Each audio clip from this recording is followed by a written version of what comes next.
इस video series को complete geography exam time revision के लिए बनाया गया है, इसलिए वीडियो को पूरा लास्ट तक जरूर देखें। बिल्कुल। और जो लोग सच में कुछ सीखना चाहते हैं उनके लिए मेरे पास एक छोटी सी बात है। कहते हैं ना, मंजिलें उन्हीं को मिलती हैं जिनके सपनों में जान होती है। पंखों से कुछ नहीं होता, हौसलों से उड़ान होती है। क्या बात है, बहुत ही सही बात कही आपने। तो आज हम जो डीप डाइव करने वाले हैं वो है भारत का भूगोल। मतलब हम सबने मैप तो देखा ही है, लेकिन स्टडी टेक की जो नोट्स है ना, वो इसे रटाते नहीं है। हाँ, वो सिर्फ फैक्ट्स नहीं देते, वो ये बताते हैं कि कोई पहाड़ वहाँ क्यों है या कोई नदी वैसे क्यों बह रही है। सही कहा। हमारा मिशन भी आज यही है, मजेदार ट्रिक्स और डीप फैक्ट्स के जरिए भारत के इस पूरे ढांचे को दिमाग में छापना है। तो चलिए इसे समझना शुरू करते हैं। तो सबसे पहले उस बेसिक ग्रिड की बात करते हैं जिस पर हमारा देश टिका है, मतलब अक्षांश और देशांतर। लैटिट्यूड और लॉन्गिट्यूड, है ना? नोट्स में साफ लिखा है कि भारत 8 डिग्री 4 मिनट नॉर्थ से लेकर 37 डिग्री 6 मिनट नॉर्थ तक फैला है। और अगर पूर्व पश्चिम देखें तो 68 डिग्री 7 मिनट ईस्ट से 97 डिग्री 25 मिनट ईस्ट तक। ये सुनने में थोड़े भारी नंबर लगते हैं, हाँ, लेकिन असल में ये हमारी पूरी जलवायु को कंट्रोल करते हैं। बिल्कुल।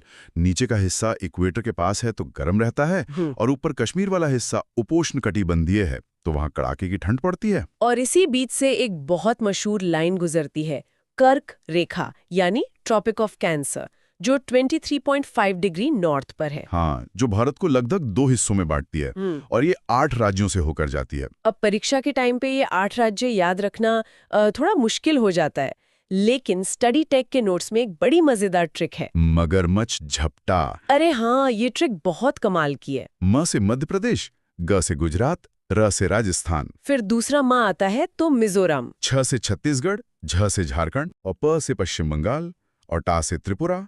मतलब एक छोटे से वाक्य में पूरे 8 राज्य कवर हो गए। लेकिन एक चीज मैंने देखी है कि स्टेट एग्जाम्स में, जैसे बीपीएससी वगैरह में, सीधे सवाल नहीं आते, वो लोग ट्रैप बिछाते हैं। हाँ, वो घुमाकर पूछते हैं। जैसे एक बीपीएससी ट्रैप का जिक्र है नोट्स में कि कौन सी नदी कर्क रेखा को 2 बार काटती है, और जवाब है माही नदी। सही जवाब है। पर मैं ये सोच रही थी कि कोई नदी किसी लाइन को 2 बार कैसे काट सकती है? मतलब क्या वो जानबूझकर यू टर्न ले रही है? ये बड़ा दिलचस्प सवाल है।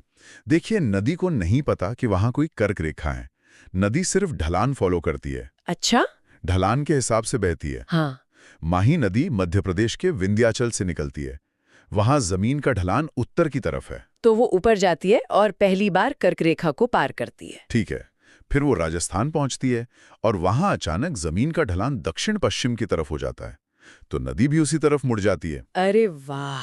और वापस नीचे गुजरात की तरफ आते हुए वो दूसरी बार कर्क रेखा को काट देती है। ये पूरा खेल टोपोग्राफी का है। मतलब हमें मैप को सिर्फ 2D में नहीं बल्कि 3D में इमेजिन करना चाहिए। एक और फैक्ट है कि झारखंड की राजधानी रांची बिल्कुल कर्क रेखा पर स्थित है। हाँ, एकमात्र राजधानी जो एकदम उस लाइन पर है। चलिए, ये तो हो गई हॉरिजॉन्टल लाइन।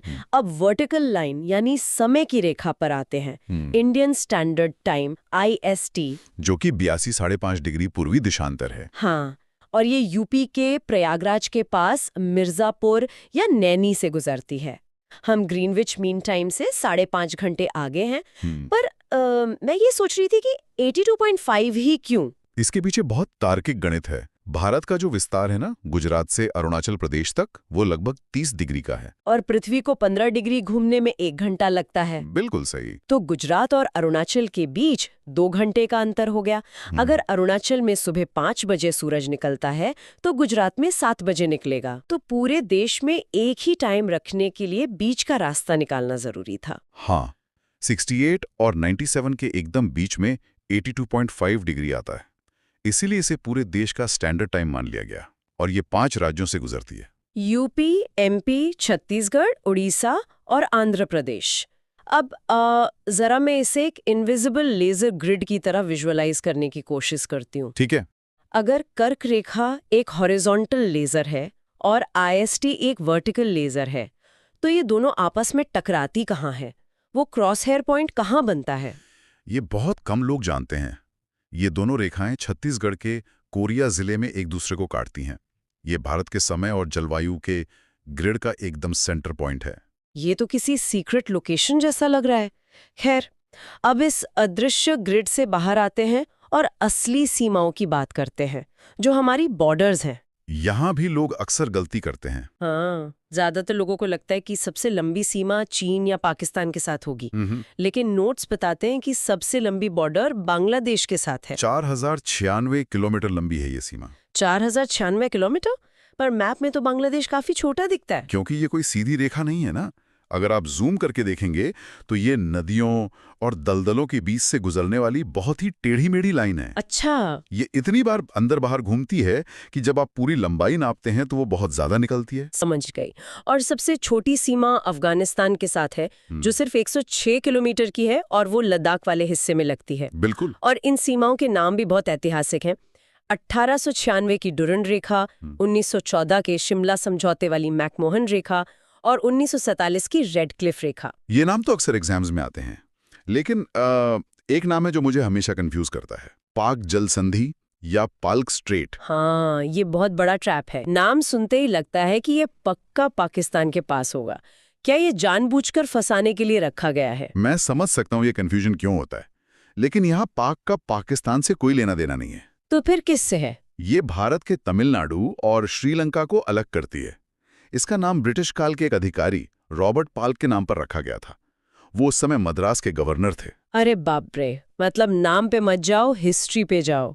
तो पाल्क स्ट्रेट आए तो श्रीलंका की तरफ देखना है, पाकिस्तान की तरफ नहीं। एकदम सही। अब उत्तर की तरफ चलते हैं। हमारा मुकुट हिमालय। नोट्स में हिमालय को 4 मंजिलों में बांटा गया है, ट्रांस, वृहद, मध्य और शिवालिक। हाँ। अगर मैं इसे एक 4 मंजिला इमारत की तरह सोचूं, जहां सबसे पुरानी मंजिल पीछे है और सबसे नई आगे, तो क्या ये सही एनोलॉजी है? ये याद रखने के लिए तो ठीक है, लेकिन इमारत तो ईंटों से बनती है। हिमालय ऐसे नहीं बना। इसे ऐसे सोचिए कि आप किसी कमरे के फर्श पर बिछे एक मोटे कालीन को दीवार की तरफ जोर से धक्का दे रहे हैं। अच्छा, कालीन को धक्का दे रहे हैं, तो उसमें सिलवटें पड़ जाएंगी? बिल्कुल। जब आप धक्का देंगे तो जो सिलवट दीवार से टकराकर सबसे पहले उठेगी वो सबसे पुरानी और ऊंची होगी। हाँ। और जो सिलवट आपके हाथों के पास बनेगी वो सबसे नई और छोटी होगी। हिमालय भी ऐसे ही फोल्ड माउंटेन्स हैं। जब भारतीय प्लेट यूरेशियन प्लेट से टकराई तो जमीन से कुड़कर उठने लगी। ये एनालॉजी तो बहुत सटीक है। इसका मतलब जो ट्रांस हिमालय है, जिसमें काराकोरम और लद्दाख आते हैं, वो दीवार के पास वाली सबसे पुरानी सिलवट है। हाँ, और भारत की सबसे ऊंची चोटी K2 यानी गॉडविन ऑस्टिन इसी काराकोरम का हिस्सा है। और उसके बाद वाली सिलवट है वृहद हिमालय या हिमाद्री, जिसमें माउंट एवरेस्ट और कंचनजंगा जैसी चोटियां हैं। फैक्ट आता है, इनके बीच में गहरी दरारें हैं जिन्हें फॉल्ट लाइंस कहते हैं। जब प्लेट्स टकराती हैं तो चट्टानें सिर्फ मुड़ती नहीं, टूटती भी हैं। अच्छा, तो ये दरारें ही इनकी बाउंड्री हैं? हाँ, नोट्स में साफ दिया है। वृहद और मध्य हिमालय के बीच जो दरार है उसे मेन सेंट्रल थ्रस्ट या MCT कहते हैं, और मध्य और शिवालिक के बीच मेन बाउंड्री फॉल्ट या MBF है। ये तो किसी स्लो मोशन कार क्रैश जैसा लग रहा है जो करोड़ों सालों से चल रहा है। बिल्कुल। खैर, हिमालय तो नया है, लेकिन अगर हम दक्षिण की तरफ जाएं तो प्रायद्वीपीय पठार है, जो भारत का बहुत पुराना आधार है, जैसे अरावली पर्वत। अरावली दुनिया के सबसे पुराने वलित पर्वतों में से एक है।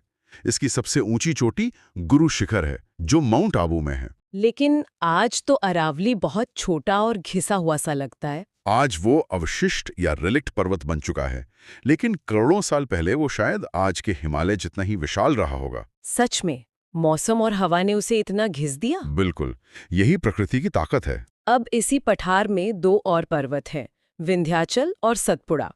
नोट्स बताते हैं कि ये ब्लॉक पर्वत है। ये फोल्ड माउंटेन से अलग कैसे हैं और इनके बीच जो रिफ्ट वैली है उसका क्या कॉन्सेप्ट है? इसे ऐसे समझिए, जमीन पर जब तनाव बढ़ता है तो 2 समानांतर दरारें पड़ जाती हैं और उनके बीच का हिस्सा नीचे धंस जाता है। जैसे किसी पुल का बीच का हिस्सा टूटकर गिर जाए? एकदम सही। जो हिस्सा नीचे धंस गया वो भ्रंश घाटी या रिफ्ट वैली बन गई, और जो किनारे के हिस्से खड़े रह गए वो ब्लॉक पर्वत बन गए। विंध्याचल उत्तर का ब्लॉक है और सतपुड़ा दक्षिण का। और वो धसी हुई खाई? वही नर्मदा नदी की रिफ्ट वैली है। ओहो, तो इसीलिए नर्मदा पश्चिम की तरफ बहती है, जबकि पूरे दक्षिण भारत का ढलान पूरब की तरफ है। हाँ, क्योंकि नदी जमीन के ऊपर नहीं, उस गहरी खाई के अंदर बह रही है, और उस खाई का अपना ढलान पश्चिम यानी अरब सागर की तरफ है। ताप्ती नदी भी सतपुड़ा के दक्षिण में ऐसे ही बहती है। ये तो नेचर की गजब इंजीनियरिंग है। अब घाटों की बात करते हैं। पश्चिम में पश्चिमी घाट है, जिसे सह्याद्री कहते हैं, और दक्षिण भारत की सबसे ऊंची चोटी अनाईमुडी यही है। और पूर्व में पूर्वी घाट है, जो थोड़ा टूटा हुआ है। ये दोनों जहां मिलते हैं वहां नीलगिरी की पहाड़ियां बनती हैं, जिसे ब्लू माउंटेन भी कहते हैं, और इसकी सबसे ऊंची चोटी दोदा बेट्टा है। ये बायोडायवर्सिटी का बहुत बड़ा केंद्र है। अब पहाड़ों से उतरकर जरा समुद्र के किनारे चलते हैं, हमारे तटीय मैदानों की तरफ। पश्चिमी तट के भी अलग अलग नाम हैं। महाराष्ट्र, गोवा के पास कोंकण तट, कर्नाटक में कन्नड़ तट और केरल में मालाबार तट। मालाबार तट पर नोट्स में एक खास चीज लिखी है, मोनोजाइट बालू। ये क्या है? ये बहुत जरूरी फैक्ट है। इस बालू में थोरियम नाम का रेडियो एक्टिव तत्व मिलता है, जो भारत के न्यूक्लियर एनर्जी प्रोग्राम के लिए बहुत काम का है। और केरल के जो बैकवाटर्स या कयाल हैं, वो भी इसी तट पर हैं। और पूर्वी तट की बात करें तो उड़ीसा आंध्रा के हिस्से को उत्तरी सरकार कहते हैं, और तमिलनाडु के तट को कोरोमंडल तट कहते हैं। कोरोमंडल तट मौसम के मामले में एक अपवाद है। वो कैसे? पूरे भारत में गर्मियों में बारिश होती है, लेकिन सर्दियों में हवाएं जमीन से समुद्र की तरफ लौटने लगती हैं, जिसे लौटटोवा मानसून कहते हैं। पर जमीन से आने वाली हवाओं में पानी कहाँ से आता है? यही तो मैकेनिज्म है। ये हवाएं बंगाल की खाड़ी के ऊपर से गुजरती हैं और वहां से बहुत सारी नमी सोख लेती हैं। अच्छा। और जब ये कोरोमंडल तट से टकराती हैं तो सर्दियों में भारी बारिश करवाती हैं। इसलिए चेन्नई में नवंबर-दिसंबर में बारिश होती है। क्या बात है! हर चीज के पीछे इतना तार्किक कारण है। अब आखिर में उन वाटर चैनल